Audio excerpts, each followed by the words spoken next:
Common news सदैव सर्वांच्या सोबत।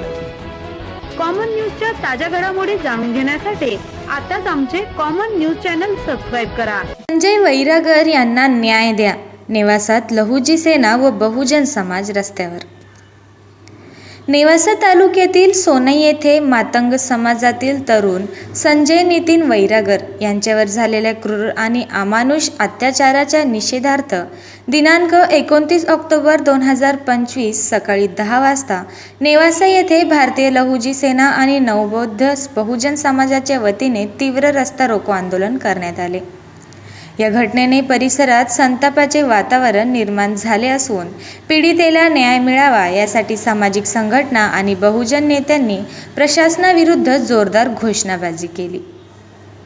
मिळालेल्या माहितीनुसार काही गावगुंडांनी संजय वैरागर या तरुणाला उचलून नेऊन त्यांच्यावर अमानुष अत्याचार केले।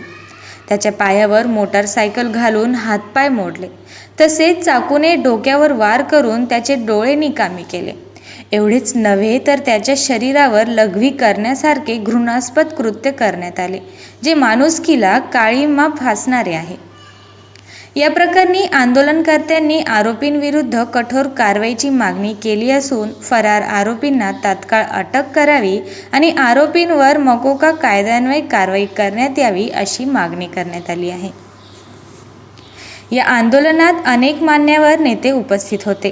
त्यात बहुजन नेते संजय वालेकर, भेंडा ग्रामपंचायतीचे सरपंच दादासाहेब गजरे, भारतीय लहुजी सेनेचे राष्ट्रीय अध्यक्ष बाळासाहेब बागोल, राज्यप्रमुख सुरेशराव आढागळे, राष्ट्रीय सचिव हनीफ पठाण, वंचित आघाडीचे तालुकाध्यक्ष पोपटराव सरोदे, दादासाहेब वैरागर, सोनाई जिल्हा अध्यक्ष शांतवन खंडागळे, महिला आघाडी अध्यक्ष ज्योती भोसले, तालुका उपाध्यक्ष दासू आढागळे, संजय क्षीरसागर, स्वप्नील सोनकांबळे, अविनाश आढागळे, बंटी पवार, लहुजी सेनेचे तालुकाध्यक्ष बाबासाहेब शिरसाट आणि किशोर आढागळे, अशोक साळवे, सत्यवान खंडागळे, सागर आढागळे, बबलू आढागळे आदींचा समावेश होता। आंदोलन शांततापूर्ण आणि शिस्तबद्ध पद्धतीने पार पडले। नेवासा पोलीस स्टेशनचे निरीक्षक महेश पाटील यांनी परिस्थिती अत्यंत कौशल्याने हाताळली आणि नागरिकांना कोणतीही गैरसोय होऊ दिली नाही, याबद्दल उपस्थितांनी त्यांचे कौतुक केले। आंदोलनानंतर लहुजी सेना आणि नवबौद्ध बहुजन समाजाच्या प्रतिनिधींनी तहसीलदार, पोलीस निरीक्षक आणि जिल्हा पोलीस अधीक्षक यांना निवेदन सादर केले।